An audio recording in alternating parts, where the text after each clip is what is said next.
기도하겠습니다.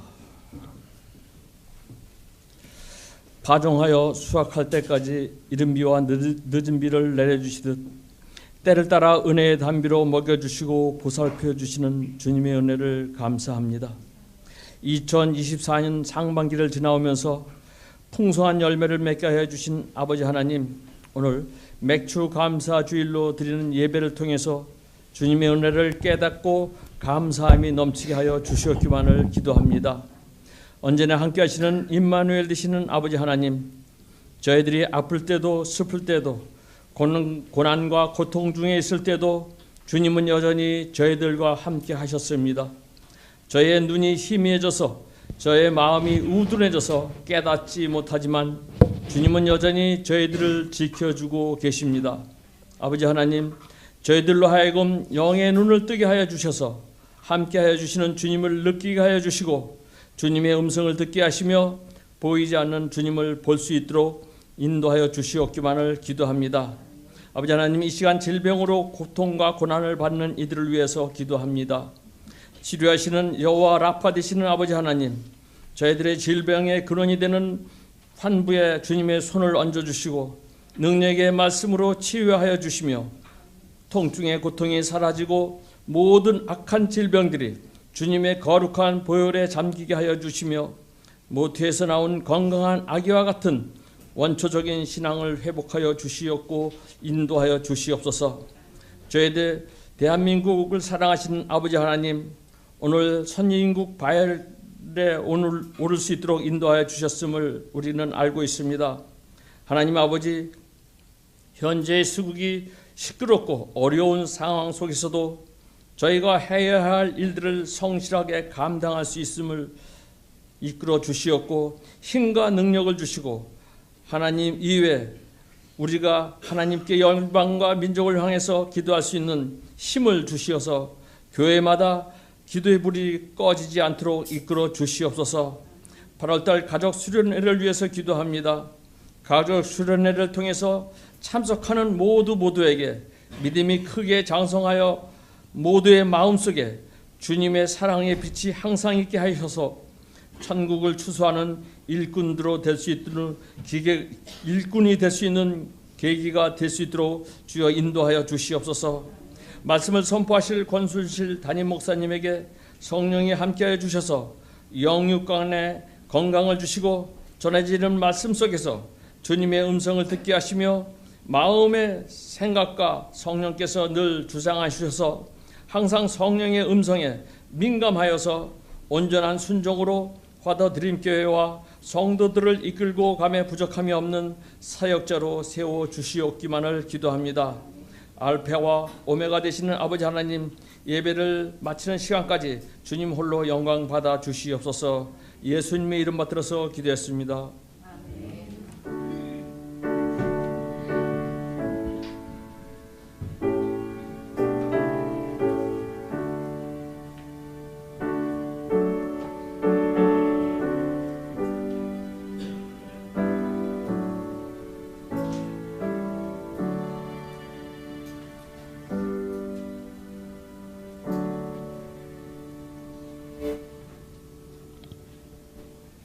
아멘. 오늘 말씀은 예레미야서 29장입니다. 예레미야서 29장 1절에서 14절까지 한 목소리로 읽겠습니다. 예레미야서 29장 1절부터 14절까지입니다. 한 목소리로 읽습니다.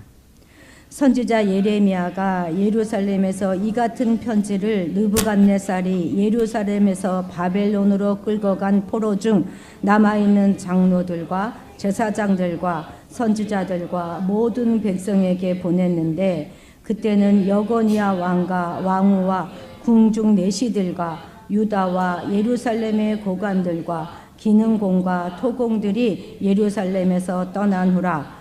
유다의 왕 시드기야가 바벨론으로 보내어 바벨론의 왕 느부갓네살에게로 가게 한 사반의 아들 엘라사와 힐기야의 아들 그마랴 편으로 말하되, 만군의 여호와 이스라엘의 하나님께서 예루살렘에서 바벨론으로 사로잡혀 가게 한 모든 포로에게 이같이 말씀하시니라. 너희는 집을 짓고 거기서 살며 텃밭을 만들고 그 열매를 먹으라. 아내를 맞이하여 자녀를 낳으며 너희 아들이 아내를 맞이하며 너희 딸이 남편을 맞아 그들로 자녀를 낳게 하며 너희가 거기에 번성하고 줄어들지 아니하게 하라. 너희는 내가 사로잡혀 가게 한 그 성읍의 평안을 구하고 그를 위하여 여호와께 기도하라. 이는 그 성읍이 평안함으로 너희도 평안할 것임이라. 만군의 여호와 이스라엘의 하나님께서 이와 같이 말씀하시니라. 너희 중에 있는 선지자들에게와 점쟁이에게 미혹되지 말며 너희가 꾼 꿈도 고지 듣고 믿지 말라. 내가 그들을 보내지 아니하였어도 그들이 내 이름으로 거짓을 예언함이라. 여호와의 말씀이니라. 여호와께서 이와 같이 말씀하시니라. 바벨론에서 70년이 차면 내가 너희를 돌보고 나의 선한 말을 너희에게 성취하여 너희를 이곳으로 돌아오게 하리라. 여호와의 말씀이니라. 너희를 향한 나의 생각을 내가 아나니 평안이요 재앙이 아니니라. 너희에게 미래와 희망을 주는 것이니라. 너희가 내게 부르짖으며 내게 와서 기도하면 내가 너희들의 기도를 들을 것이요 너희가 온 마음으로 나를 구하면 나를 찾을 것이요 나를 만나리라. 이것은 여호와의 말씀이니라.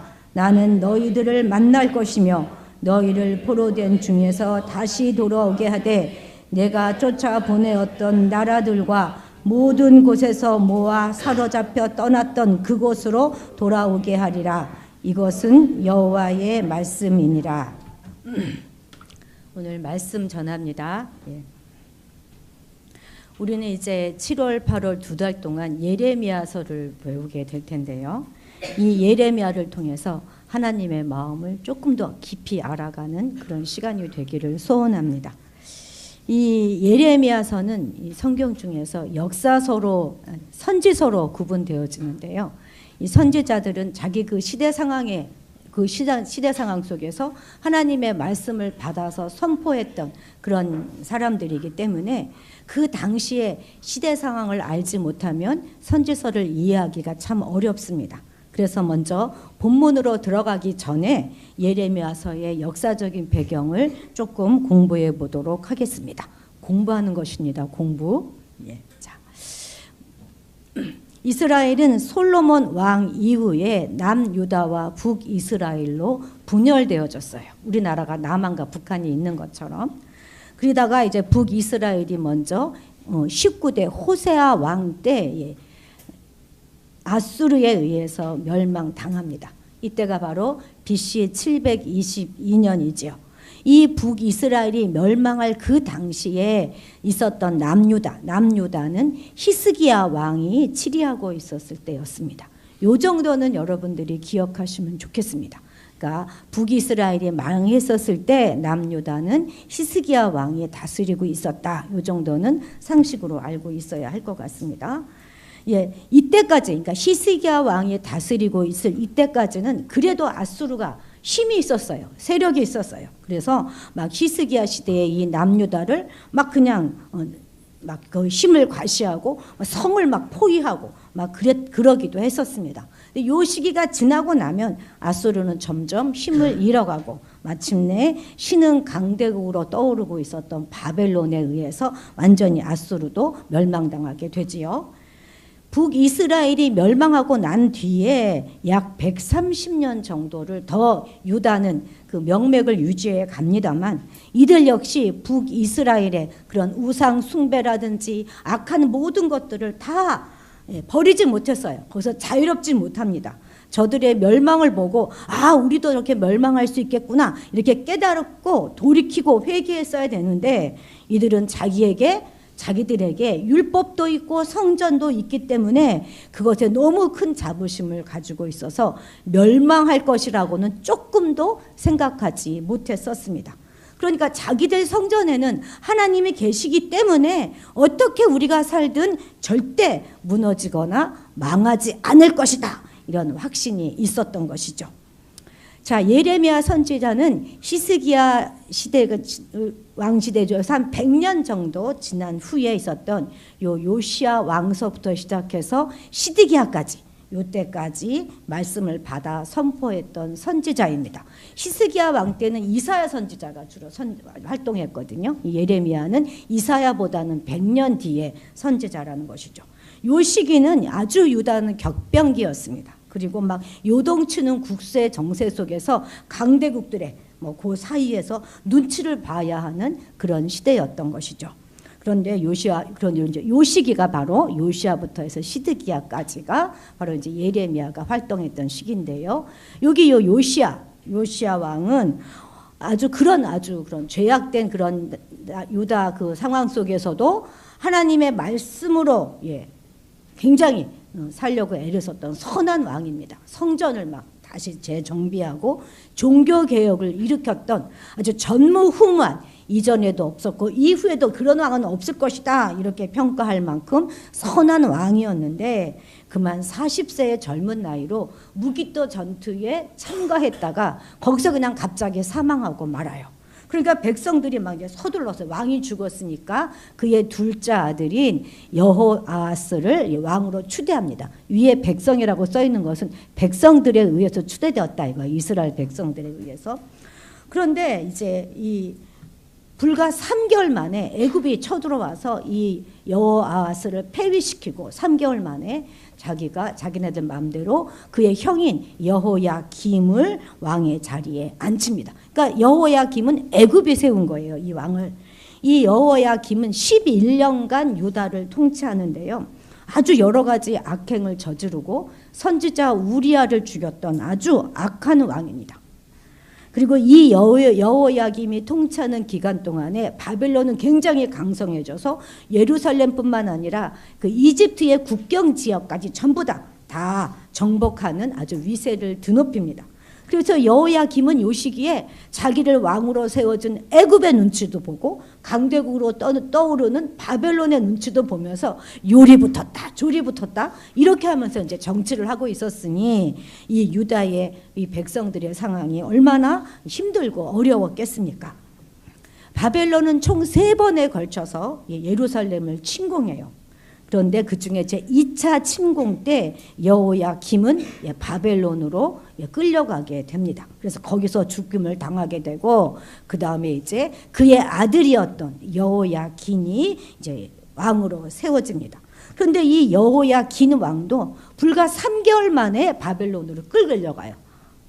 그리고 이제 유다의 마지막 왕인 시드기야가 왕으로 세워지는데요. 이 시드기야는 요시야 왕의 3번째 아들입니다.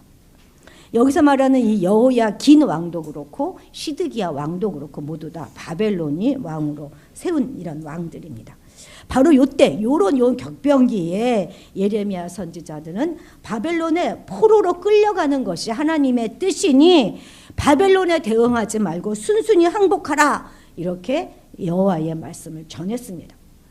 70년에 가서 포로로 생활하면 70년 후에 다시 하나님이 돌아오게 하실 것이다 이렇게 말씀을 전했는데요. 이 시드기야는 끝까지 그 말을 듣지 않습니다.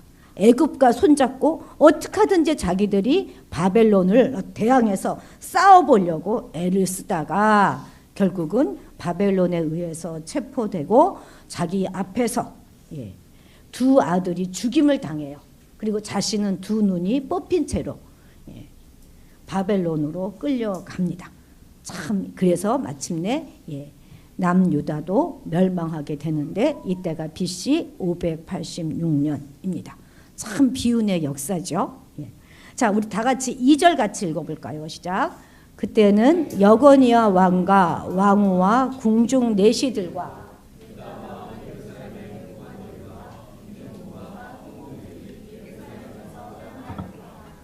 아멘. 여기서 여고니아 왕은 여호야긴이죠. 여호야긴 왕의 유대식 이름이에요. 유대 원래 여고니아였는데 바벨론식으로 이름을 바꿔서 붙여준 거죠. 그리고 왕후는 지금 이 여호야긴의 아내가 아니라 그 아버지의 아내, 그러니까 어머니죠. 어머니, 느후야다를 말하는 것인데요. 이 왕족과 그리고 궁중내시들, 고관들, 기능공들, 토공들, 그리고 뭐 군사들, 정치가들 모두가 다 포로로 끌려가게 됩니다. 그리고 유다 땅에는 어떤 영향력도 발휘할 수 없는 비천한 사람들만 그곳에 남게 됩니다. 이것은 바벨론이 막 여러 성읍들을 재건하고 증축해야 되면서 기술자가 필요했기도 했겠지만, 이런 사람들을 그냥 예루살렘에 남겨두면 이들이 성읍을 재건하고 또 사람들을 모아서 그래서 세력을 규합해서 독립을 이루려고 반란을 일으킬 것이 분명하기 때문에 이를 완전히 원초적으로 차단하게 된 것이죠. 그래서 모두가 거의 다 끌려갑니다. 자, 우리 1절 같이 읽어볼까요? 선지자 예레미야가 예루살렘에서 이 같은 편지를 느부갓네살이 예루살렘에서 바벨론으로 끌고 간 포로 중 남아있는 장로들과 제사장들과 선지자들과 모든 백성에게 보냈는데, 아멘. 지금 예레미야는 예루살렘에 남아있는 거고 다 지금 포로로 바벨론으로 끌려갔는데 그곳으로 지금 예레미야가 편지를 보낸 거예요. 하나님의 말씀을 전하기 위해서 보낸 것입니다. 그 시드기야의 사신들을 통해서 보냈습니다. 그러면 당시 바벨론에 포로로 끌려간 사람들의 생활 모습은 어떠하였겠습니까? 아마도 두 가지 양상이 있었을 것입니다. 하나는 완전히 낙심하고 자포자기한 거예요. 이들은 지금 어떤 소망도 희망도 가지기가 어려웠을 것입니다. 도대체 어떻게 살아가야 될지 너무나 막막하지 않았겠습니까? 이제 이방 땅, 이방인들 사이에서 선민으로서 자신들의 정체성조차 지키기 어려운 그런 상황에 처해 있는 거예요. 그러니 이들에게 무슨 소망이 있었겠습니까? 아무 소망도 없었습니다. 그런가 하면 또 다른 부류의 사람들은 조속한 시일 내에 하나님께서 자기들의 포로 생활을 종결시키고 고국으로 돌아오게 해주실 것이다 하는 이런 거짓 선지자들의 말에 현혹되어서 다른 나라 사람들과 더불어 폭동을 일으키는 등 이런 경고망동을 하는 그런 입장을 취하였습니다. 방금 읽은 이 1절에서 우리가 주목해야 될 표현이 있는데 그것은 뭐냐면 포로 중 남아있는 장로들이라는 거예요. 포로 중 남아있는 장로들. 이것은 무슨 말입니까? 바벨론 포로로 잡혀간 장로들 중 일부가 이미 세상을 떠났다는 거예요. 죽지 않고 남아있는 장로들과 모든 백성들에게 지금 이 편지를 보내고 있는 것이죠. 이 당시 바벨론에는 바벨론 체제를 전복시키기 위한 그런 폭동들이 많이 일어났는데 이때 아마 유다의 사람들도 가담했고 그것 때문에 바벨론 당국이 이 이스라엘의 지도자급 되는 그런 일부를 처형했을 것이라고 학자들은 추측합니다. 정말 이들에게 70년의 바벨론 포로 생활이라는 것은 정말 엄청난 재앙이죠. 엄청난 재앙입니다. 어떻게 이것을 받아들일 수가 있겠습니까? 그것은 하나님께서 자신들을 버리신 것이고 자신들을 저주한 것이다. 이렇게 받아들일 수밖에 없었을 것입니다. 그래서 그들은 한편으로는 자기들에게 그런 재앙을 내리신 하나님을 원망하고 불평했고 또 다른 한편으로는 자신들의 처지를 한없이 낙심하였습니다. 그런데 이렇게 사는 것은 결코 하나님의 뜻이 아닌 거예요. 그래서 예레미야는 이들에게 하나님의 진심을 전할 필요성을 느껴서 편지를 적어서 먼 거리로 보낸 것이죠. 자, 이 편지 중에는 이런 내용의 말씀이 있습니다. 11절 같이 읽겠습니다. 시작. 여호와의 말씀이니라 너희를 향한 나의 생각을 내가 아나니 평안이요 재앙이 아니니라 너희에게 미래와 희망을 주는 것이니라. 아멘. 정말 유명한 말씀 아닙니까? 아마 여러분들 중에 이 말씀을 성경 66권 이 모든 성경의 말씀 중에서 가장 좋아하는 말씀으로 간직하고 계시는 분들도 아마 있을 것입니다. 그런데 이 말씀이 어떤 맥락 가운데서 나온 말씀인지 여러분 이해가 되십니까? 최소한 이 말씀은요, 그냥 그럭저럭 살아가는 중에, 그냥 조금 어려움 당한 중에 그때 내가 너에게 미래와 희망을 주겠다 이렇게 말씀하고 계시는 것이 아니에요. 우리가 이걸 다 이해하면 이전보다 더 100만 배는 더 이 말씀이 은혜가 될 것입니다. 나라가 지금 망했어요. 망했어. 그것도 망한 정도가 아니라 굴욕스럽게도 왕은 두 눈을 뽑히고 두 손과 두 발에 쇠스랑이 이게 묶인 채로 지금 끌려가고 있는 것입니다. 그래서 가족도 다 뿔뿔이 흩어졌어요. 꿈도 다 산산조각 났습니다. 그리고 2억 마일이 먼 곳까지 끌어온 것입니다. 여러분, 예루살렘이 여기거든요. 이 바벨론까지 이 거리가 얼마가 되겠습니까? 아마 3개월 이상은 끌려갔을 것입니다. 얼마나 이들이 비참한 상황 가운데 처해 있는 것입니까? 한숨밖에 나오지 않고 눈곱만큼이라도 빛이라고는 보이지 않는 그런 상황 가운데서 하루하루 죽지 못해 살아가고 있는 그들에게 하나님이 지금 말씀하고 계시는 거예요. 너희들 낙심하지 말아라. 내가 너희들에게 대하여 가지고 있는 생각은 결코 재앙이 아니다. 재앙 한가운데 앉아있는 사람들에게 내 뜻은 재앙이 아니고 평안이다. 이렇게 말씀하고 계시는 것입니다.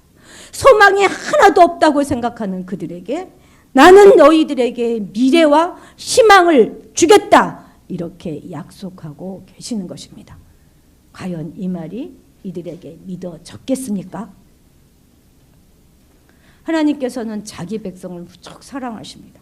그래서 그들이 잘 되기를 바라고 고통당하는 것을 결코 기뻐하지 않으십니다. 어떤 부모가 자식이 고통당하는 것을 기뻐하겠습니까? 그런데 예레미야 당시 유다 백성들의 상태 그대로는 평안과 희망적인 미래를 도저히 바라볼 수가 없었어요. 왜요? 그것은 그들이 너무나 타락하여서 부패한 죄 가운데 있었기 때문입니다. 그 죄는 결국 평안과 복된 미래 대신에 파멸과 저주를 초래하게 될 것이 너무나 분명하고 불보듯 뻔합니다. 그래서 하나님은 그들을 영원한 파멸과 저주에 이르기 전에 미리 징계를 통하여서 그들에게 죄를 제거하기로 작정하신 것입니다. 그래서 하나님이 주신 징계가 바로 이 포로 70년의 포로 생활인 것이죠. 우리는 이번 주일 맥주 감사 주일로 지킵니다. 올해 상반기를 지내오면서 우리에게 주신 은혜에 감사하고 그 감사한 마음으로 남은 우리 6개월도 하나님이 동일하게 지켜주실 것을 믿음으로 고백하면서 감사주의를 지키는 것이죠. 그런데 우리 현실은요, 감사할 것보다는 힘들고 어렵고 도무지 나아질 것 같지 않은 그런 시간들을 보내고 있는 것이 사실입니다. 몸도 아프고 사업은 너무나 힘들고 자녀들은 정말 지겹게 말도 안 듣고, 예? 물가는 막 하늘 높은 듯이 올라가고 공부 열심히 해도 성적은 오르지 않고. 그런데 무엇으로 우리가 감사할 수 있겠습니까? 물론 억지로라도 찾아서 감사하는 것이 옳겠지만 말이 쉽지 전혀 나아질 것 같거나 개선될 것처럼 보이지 않는 이 현실 가운데서 감사하며 사는 것, 그것은 정말 쉽지 않을 것입니다. 감사의 능력을 우리가 몰라서 못하는 게 아니지 않습니까? 정말로 우리 상황이 감사하기에는 너무 녹록지 않습니다. 만약 우리가 저 당시 저 유다 백성들에게 찾아가서 감사하라 이렇게 선포했다면 아마 욕을 한 바가지는 먹었을 것입니다. 그런데 그럼에도 불구하고 우리를 향하신 하나님의 생각은 여전히 평안이고 여전히 미래이고 희망이라는 사실을 우리는 기억해야 하는 것입니다. 이것이 바로 우리가 어려운 중에 감사할 수 있는 근거가 되는 것이죠. 여러분, 오해하지 마십시오. 우리를 향한 나의 생각, 너의 생각, 그러니까 우리 생각이죠. 우리 생각을 지금 하나님이 알고 계신다 말씀하지 않으세요. 내 생각은 비록 절망이고 내 생각은 소망 없음이지만 하나님의 생각은 평안이고, 하나님의 생각은 평안이고 미래와 희망이라는 것입니다. 여러분, 내 생각과 하나님 생각이 다를 땐 어느 것이 맞겠습니까? 누구 생각이 맞겠습니까? 절대적으로 하나님 생각이 맞는 것입니다. 그래서 우리는 절망 가운데 오늘도 감사할 수 있고 또 감사해야 하는 것이죠. 자, 그러면 우리는 오늘 예레미야 편지를 조금 더 살펴보면서 감사가 도저히 나오지 않은 그런 상황을 살아갈 때 우리는 어떻게 해야 하며 어디다 주안점을 두고 살아가야 하는가 하는 것들을 좀 살펴보려고 합니다. 첫째는요, 일상을 아주 열심히 살아가는 그것입니다. 우리의 평소의 삶을 열심히 살아가는 거예요. 자, 5, 6절 같이 읽겠습니다. 시작. 너희는 집을 짓고 거기에 살며 텃밭을 만들고 그 열매를 먹으라. 아내를 맞이하여 자녀를 낳으며 너희 아들이 아내를 맞이하며 너희 딸이 남편을 맞아 그들로 자녀를 낳게 하여 너희가 거기에서 번성하고 줄어들지 아니하게 하라. 아멘. 순순히 포로로 잡혀가라고 하는 말이 포로지에서 집을 짓고 텃밭을 이루고 자녀를 결혼시키며 살라 하는 그 말이 야속하게 들릴지도 모르겠지만, 그렇지만 고난 가운데 절망 가운데 주저앉지 말고 열심히 예루살렘에서 살았던 그 삶과 다름없이 살라고 지금 말씀하고 계시는 것이죠. 그런데 왜 이렇게 살아야 한다는 것입니까? 그것은 하나님의 징계의 기간이 곧 끝나지 않을 것이기 때문에 그렇습니다. 70년, 거의 3대는 여기서 살아야 하니 열심히 노력하며 살라는 것입니다. 그런데 거짓 선지자들은 얼마 만에 돌아온다고 했다고요? 2년 만에 돌아올 것이라고 예언했습니다. 2년 금방 가잖아요. 그러니 집도 지으면 안 되죠. 아무것도 할 수 없는 것입니다. 뭘 하겠습니까? 여러분, 2년과 70년 차이가 무엇인 줄 아십니까? 2년은 감옥 생활이에요. 감옥입니다. 벗어나고 싶은 감옥이에요. 그런데 70년은 감옥이 아니라 훈련소인 것입니다. 하나님이 나를 훈련시키는, 내 죄를 깨끗하게 해서 내 연약함을 치유하는 그것이 바로 이 현실 생활인 것이죠. 하나님이 나를 새롭게 만들어가는 곳, 그것이 바로 훈련소입니다. 지금 이 말은요, 포로에서 구해내 주시면서 하시는 말씀이 아닙니다. 포로지에 그냥 눌러 앉아 살라고 하시면서 주시는 말씀이 바로 이 말씀인 것입니다.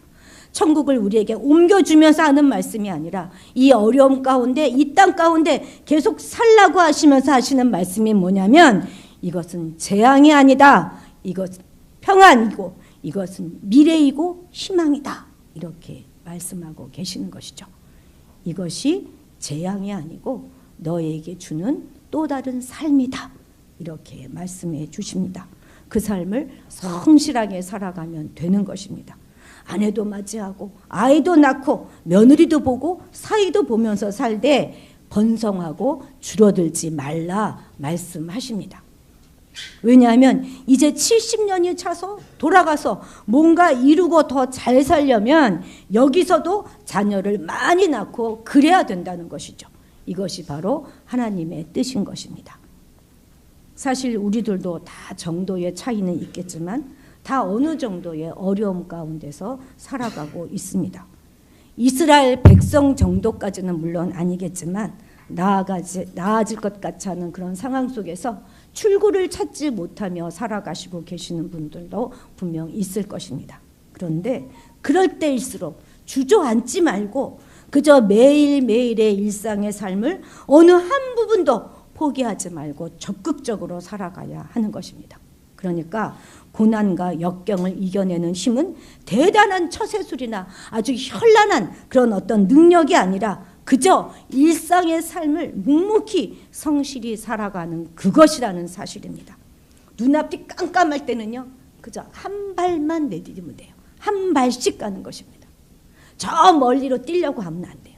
그저 한 발 가면 또 앞이 보이고 또 한 발 가면 또 앞이 보이는 것입니다. 불안에 떨면서 걱정하고 두려워하고 절망하며 살지 말고 그냥 묵묵히 견뎌내는 것, 그것이 바로 하나님의 뜻입니다. 내일 지구에 멸망이 올지라도 나는 오늘 사과나무 한 그루를 심겠다 하는 그런 각오로 성실하게 살라는 그것입니다. 신앙도 삶도 우리의 감사도 결코 줄어들지 말고 번성케 하라 말씀하십니다. 지금은 징계와 훈련의 기간이니 그것을 그렇게 받아들이고 매일매일 훈련에 최선을 다하시는 여러분들이 되시기를 바랍니다. 둘째는요, 원수를 위해 축복하고 기도하라 말씀하시는 것이에요. 자, 7절 같이 읽겠습니다. 시작. 너희는 내가 사로잡혀 가게 한 그 성읍의 평안을 구하고 그를 위하여 여호와께 기도하라. 이는 그 성읍이 평안함으로 너희도 평안할 것임이라. 아멘. 이제 바벨론으로 끌려갔으니 더 이상 예루살렘을 위하여 기도할 것이 아니라 바벨론을 위해 기도하라고 하는 것입니다. 이 말을 들은 이스라엘 사람들은 얼마나 기가 막혔겠습니까? 예? 지금 바벨론이 하루라도 빨리 망해야 자신들은 예루살렘으로 돌아갈 수 있을 것이 아니겠습니까? 그런데 그 바벨론의 평안을 위해서 기도하라 이렇게 말씀하세요. 왜 그래요? 그들은 너희의 원수가 아니라 너희를 훈련시키는 조교라는 것입니다. 아예 우리에게 개념 자체를 바꿔주시는 것입니다. 억지로 끌려간 그 감옥에서 교도관을 두려워하면서 그냥 주눅들어 살아가는 것이 아니라 저들은 나를 훈련시켜주는 유능한 조교라 생각하고 그들을 축복하며 살아가라는 것입니다. 그런데 도대체 그렇게 해야 되는 이유가 무엇이겠습니까? 그것이 바로 하나님께서 사로잡혀 가게 한 그 성읍이기 때문에 그렇습니다. 그냥 어찌어찌 가다 보니까 가게 된 것이 아니라 재수 없어서 가게 된 것이 아니라 내가 능력이 없어서 그러한 상황 가운데 들어간 것이 아니라 하나님께서 목적이 있어서 뜻이 있어서 가게 하신 그곳이 바로 그 성읍이라는 거예요. 모두가 다 하나님의 계획이고 하나님의 인도하시는 손길이 있다는 것입니다. 이 바벨론을 위해서 기도하면서 70년의 기간을 잘 견디면 결국 너희는 모두 회복하게 될 것이다 말씀해 주시는 것입니다. 물론 이들 중에 많은 사람들은요 해방을 보지 못하고 죽게 될 것입니다. 그렇지만 그렇다 하더라도 이들은 그렇게 살면 절망이 아닌 희망 가운데서 소망 가운데서 이 세상을 떠날 수 있게 되는 것이죠. 우리의 삶은 결코 독단적으로 살아갈 수가 없습니다. 우리의 삶은 다 서로 이렇게 연결되어져 있어요. 저들을 위해서 기도하는 것은 그래서 선택이 아니라 의무인 것입니다. 우리가 나라를 위해서, 위정자를 위해서, 이웃을 위해서 기도하는 그것은 의무이고 저들이 잘 될 때 우리의 삶도 평안해질 수 있는 것입니다. 내 문제에 묶여서 내 고난에 함몰되어서 누군가를 미워하고 원망하고 그렇게 살아갈 것이 아니라 나의 고난에 연관되어지는 그 사람들을 오히려 축복하고 용서하라 말씀하시는 것이죠.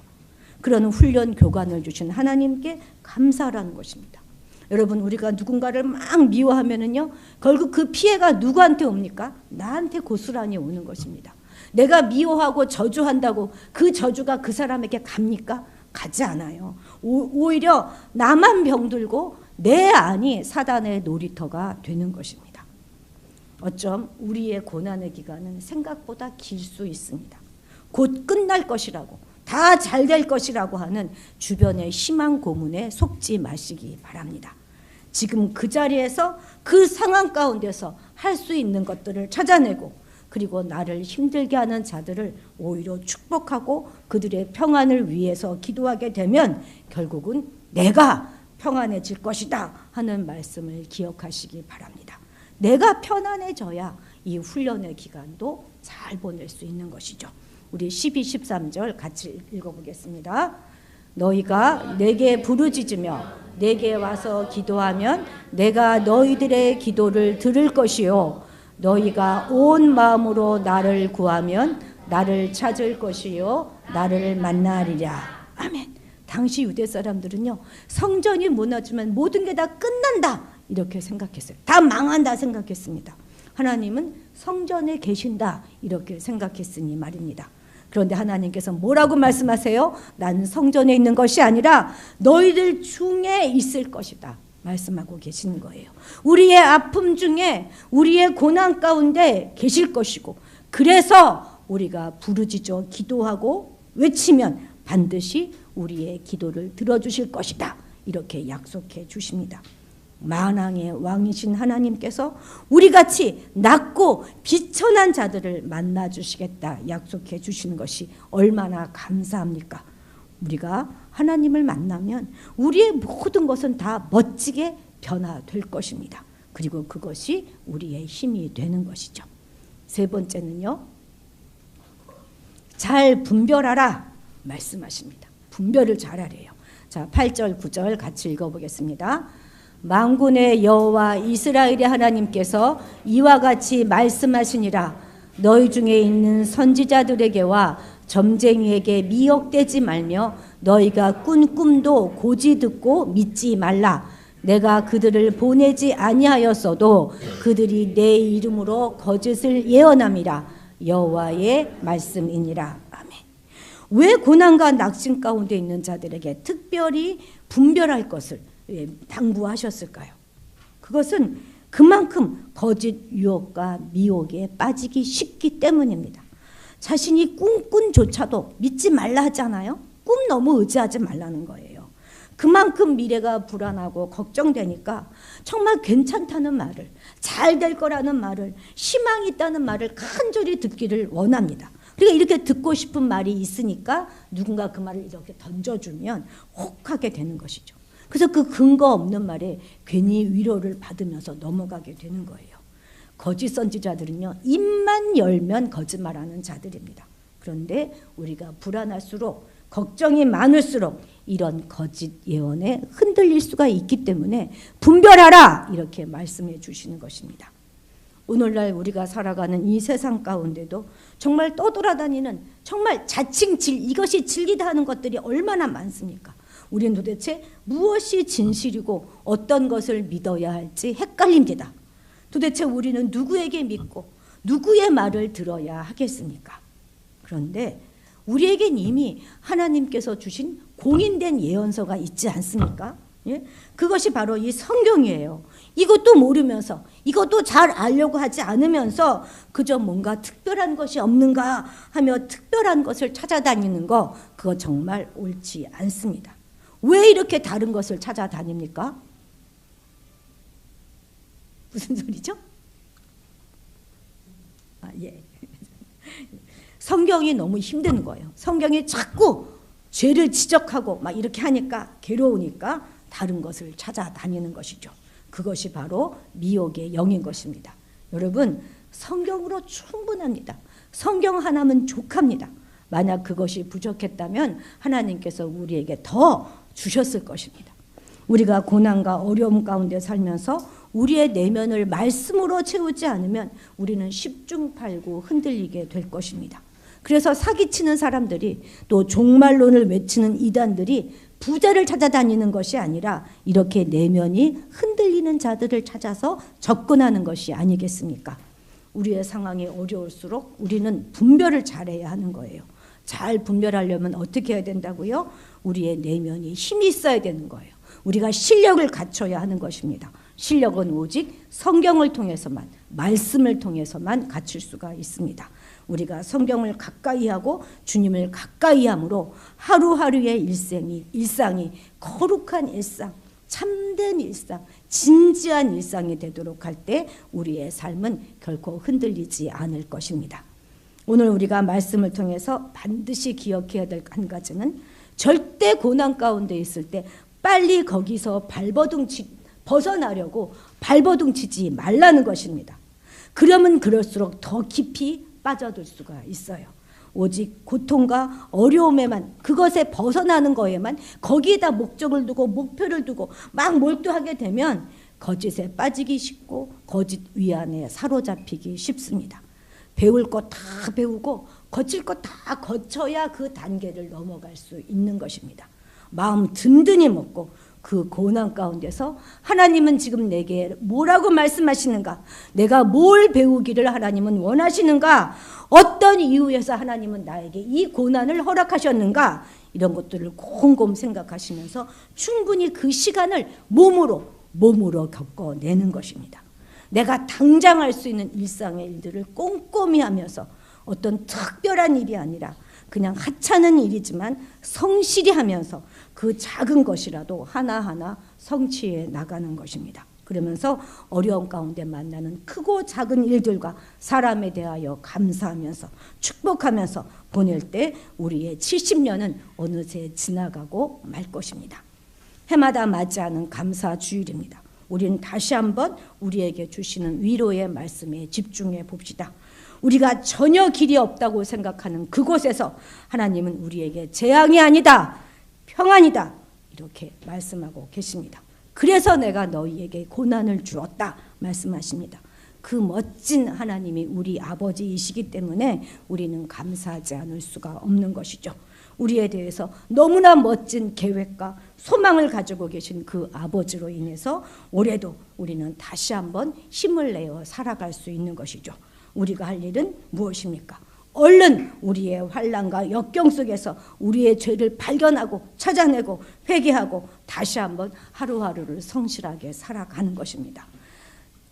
이런 징계를 피하려고 하는 것이 아니라 어차피 우리에게 주어질 징계라면 당당히 받아내는 것입니다. 우리의 마음을 서늘하게 만드는 악한 사람들을 축복하며 기도하는 것입니다.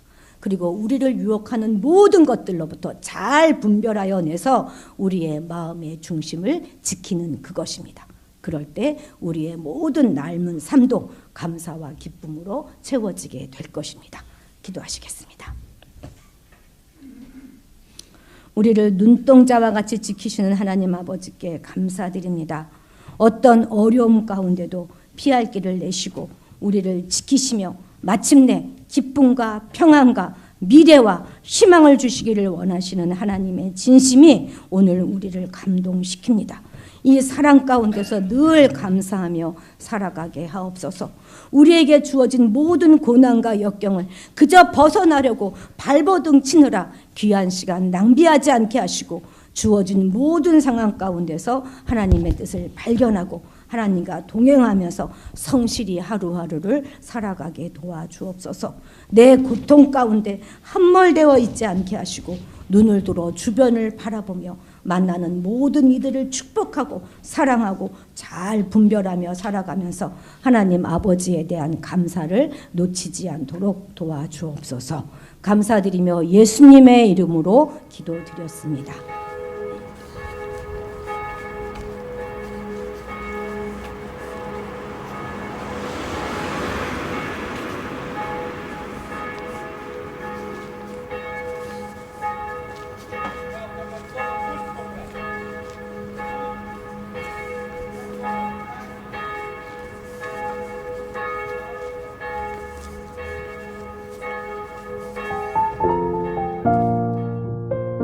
성서대학교에는 총 5개의 건물이 있는데 여러분이 앞으로 사용하실 공간을 중심으로 안내해 드리겠습니다.